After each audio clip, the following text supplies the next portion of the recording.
Good morning, everyone. Welcome to the official YouTube channel of Officers are 24/7. So, first of all, let me know how are you all.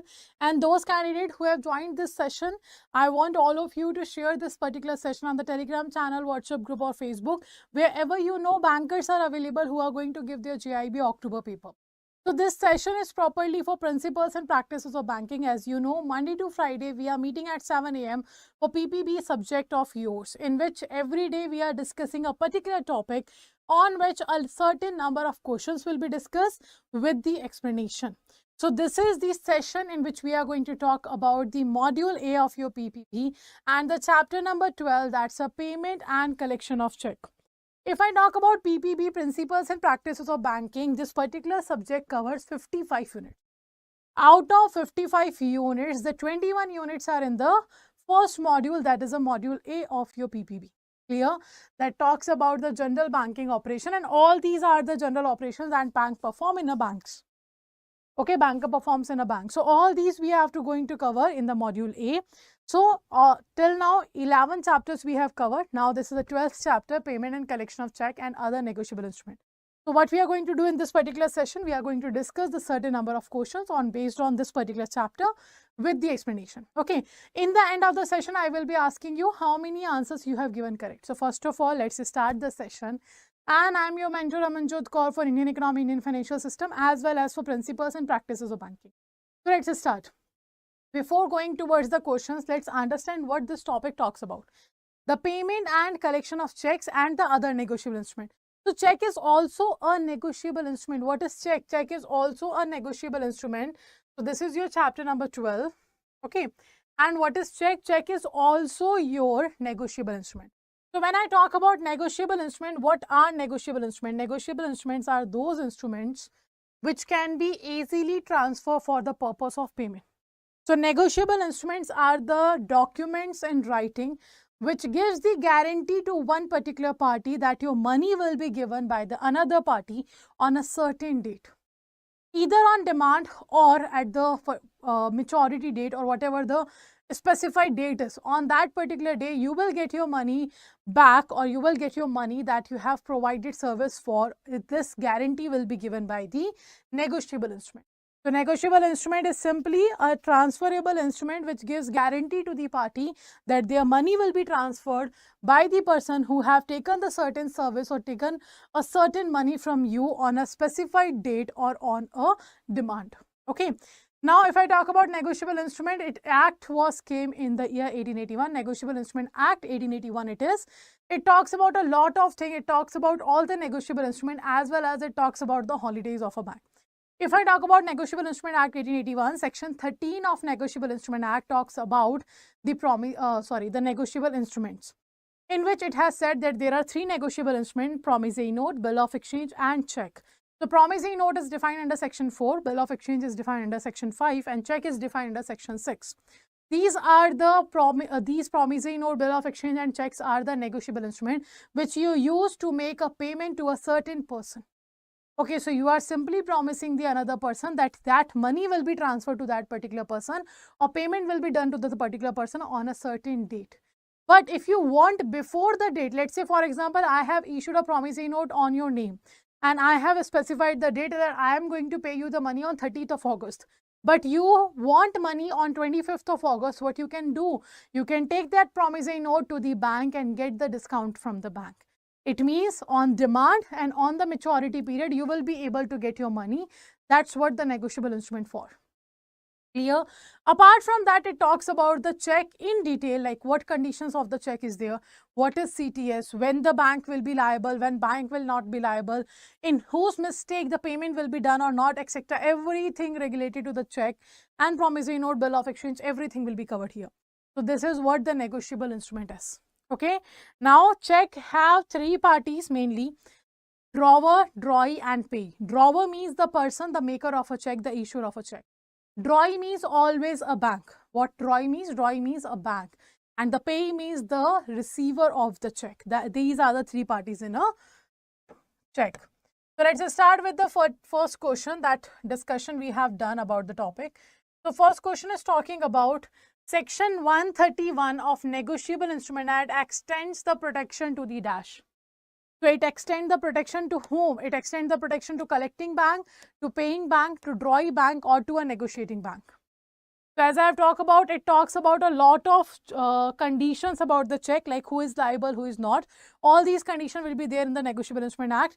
So this is what we're talking about. Section 131 gives the protection to which of the following bank? Collecting bank, paying bank, drawing bank, or a negotiating bank? The right answer will be your collecting bank. It gives the protection against a certain situation to the collecting bank under the Negotiable Instrument Act 1881, Section 131. Okay, so right answer is what? Collecting bank will get the protection against the case. Now, second question is talking about here, where a customer, Section 131 gives the, we have talked that Section 131 gives you the protection to whom? To your collecting banker. But in what condition it is providing the collecting banker your protection? So this is the question that is related to the first question. That question is asking Section 131 of Negotiable Instrument Act gives protection for collection of a dash. It gives protection to collecting bank, that we have seen. It gives protection to the collecting bank, but it gives protection for collection of which of the following instrument? That's the question is asking. And the first option you have bill of exchange, promissory note, negotiable instrument, and check. So it provides the protection for which of the following document? So do remember, it gives protection to whom? Collecting banker. In which case? In case of your check. So Section 131 talks about the protection given to the collecting bank for the collection of check. Okay, both the questions are linked to each other, so do remember them. Now, let's move forward to the second question that is talking about here. Where a customer by a letter has advised the bank directing the banker not to honor pay a particular check, such letter is called dash. Letter of credit, stop payment letter, mandate, or garnished letter.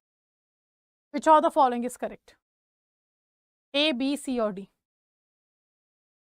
So in which condition, when a customer by a letter has advised the bank and directing the bank that not to honor or pay a particular check, such letter is called letter of credit, a stop payment letter, or your garnish order or mandate?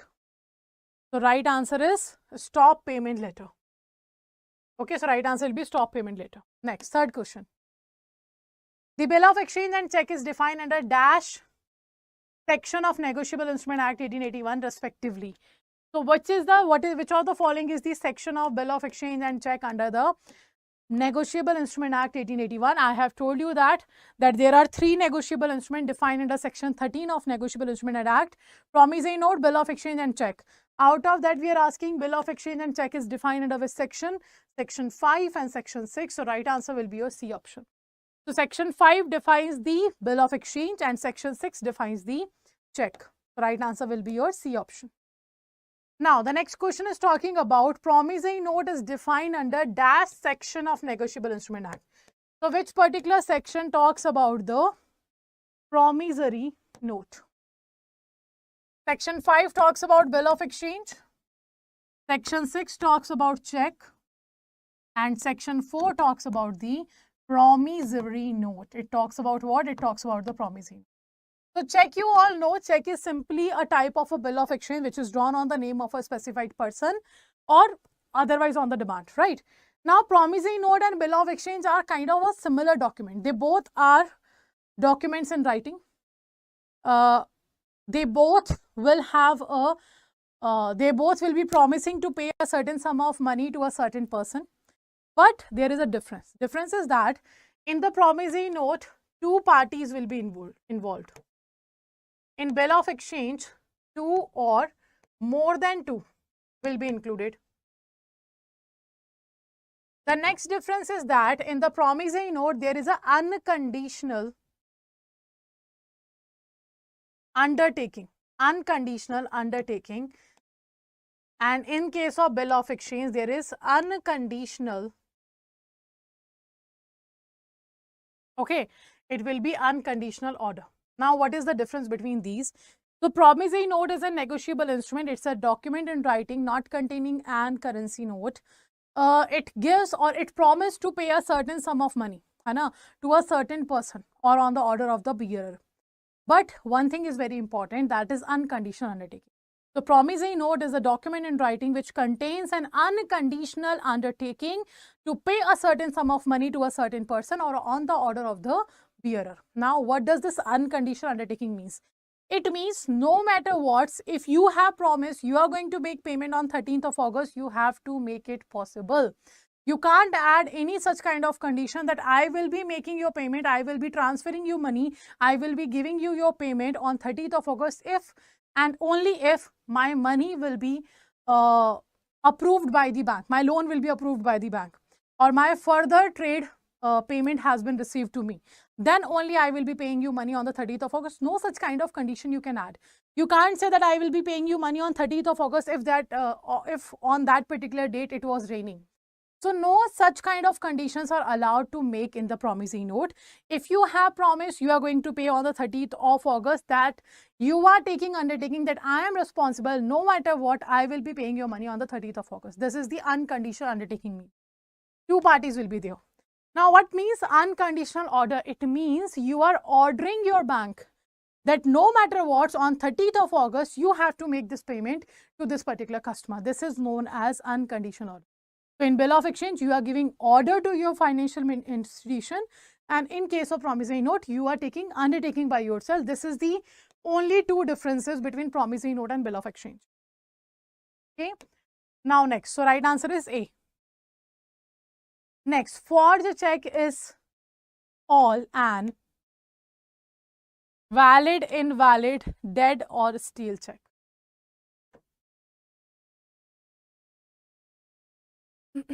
So question is asking, forged check is all an valid, it can't be a dead check, it can be a stale check. A stale check means when the validity of a check is expired. When the validity of a check is expired, that check is known as your stale check, and the validity of a check is 3 months. If this validity expired, then the check will be stale check. So it can't be the right, it is the invalid. So forged check is all an invalid check. Right answer will be B. Next, payment in due course is defined in which section of Negotiable Instrument Act 1880? So payment in due course is defined under which particular section? You have to answer. Section 4, 5, 10 or 31.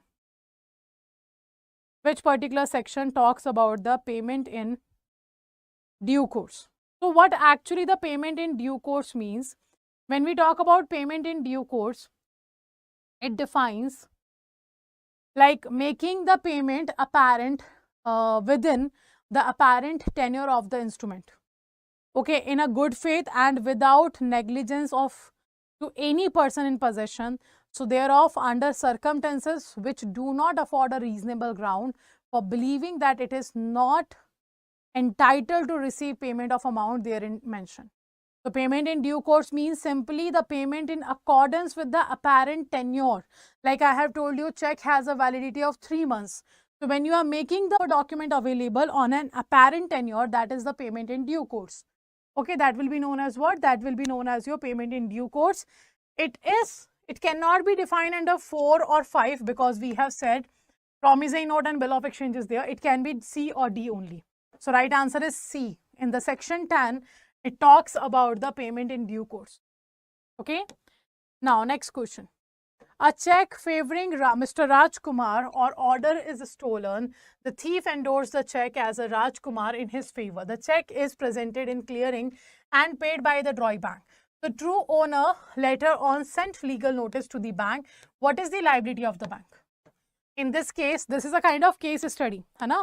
What will be the liability of a bank?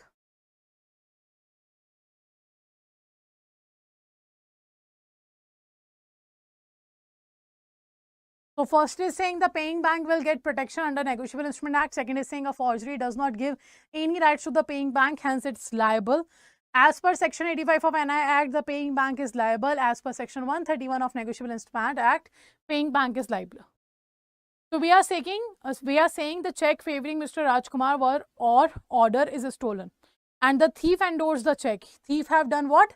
Endorsement. He transferred check as Rajkumar in his favor.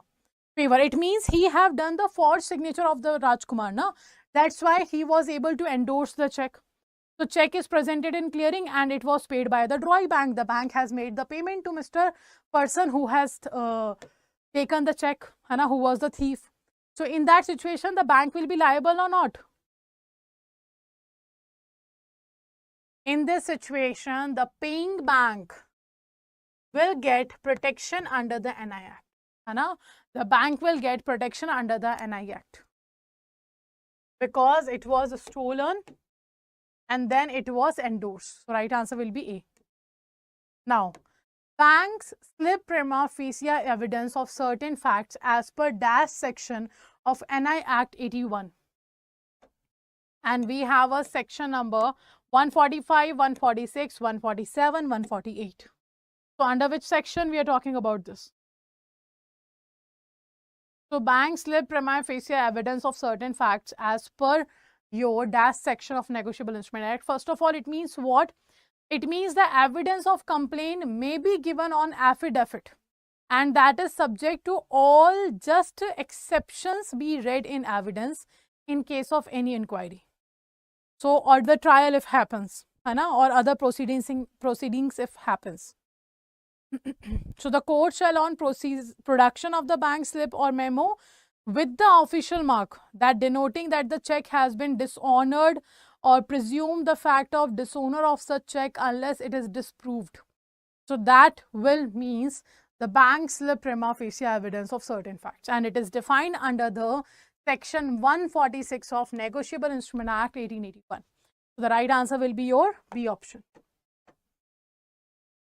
Next. Crossing of a check is defined in which section of Negotiable Instrument Act 1881? So crossing of check will be of three types. Okay, the crossing of check will be of three types. So the sections are there 123, 124, 125, both A and B. Which of the following is correct? If I talk about the crossing, there are three types of crossing. We have a general crossing, okay, in which you will find this is your check. On the left side top, two parallel lines will be there. Then we have account pay crossing. In the two parallel lines, left top it will be written account pay. And the third special crossing at the left side of the top of the check, two parallel lines will be there. It will be written account pay and the name of a particular bank. These three types of crossing will be there: general crossing, account pay crossing, special crossing. Okay. So it is defined under which particular section? It is defined under both section A and B. It means 123 and 124. So section 123, 124 deals with two types of crossing, that is general crossing and special crossing. Okay, 123, 124 talks about the general crossing and the special crossing. The right answer is D, both. Next, section 131 of Negotiable Instrument Act gives protection for collection of account in the application. Then go to the JAIIB CIB section, JAIIB October 2023, and all the batches and Mahapack will be in front of you. If you want to go with the batch, you can go with the batch, or either you can go with the Mahapack also. So click any whatever product you want to enroll. The process is same. I will let you know one process. So let's say you want to enroll in the Mahapack. So before enrolling, first of all, whatever product you want to enroll, do check the offerings of the product. You will get live classes, conceptual classes, test series will be in the two form, topic wise as well as full length mock test. Ebooks will be available, videos will be available, mini marathon, maha marathons. All these are the part of your Mahapack. Okay, and the validity that you want, that you are comfortable with, three types of validity is available. Because right now double validity is going on, so 6 plus 6, 12 plus 12, and 3 months validity will be there. So these are the three validity. As per the validity you choose here, the prices will differ there. Okay, the prices are going to differ as per the validity you choose here. Clear? For 3 months, for 12 plus 12 months, for 6 plus 6 months. So however, whatever validity you want to enroll, just click on the buy now option, and then you have to apply the code MOON80. Just apply the code. While you applied the code, you will find that there is a 80% discount going on, plus 1% additional discount will be available if you purchase from the application. So this is the price where you get 1% more discount if you purchase from the application. So this is one of the benefit of application. Apart from that, on the application you will find the quizzes and a doubt session, etc.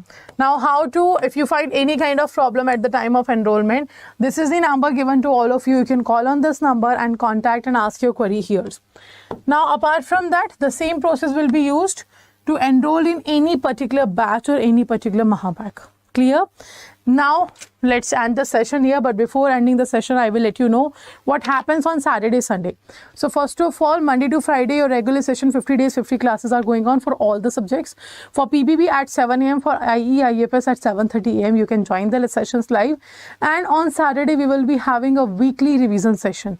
And on Sunday, we are having a special session in which master class 50-minute 50 questions or certain rapid fire questions we are coming up with, so that you will get maximum content in a 1 hour.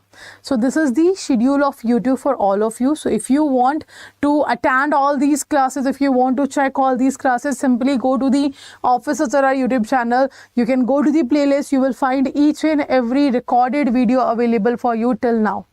Okay, so this is how you can check. And to get further classes, you have to subscribe the channel and press the bell icon so that all the upcoming sessions notification will be given to you, all of you, from the channel. Okay, so we will be ending the session here. Thank you all for joining the session. Last but not the least, do not forget to share the session and subscribe the channel. Also, do let me know in the comment section what is your score. So thank you all. Have a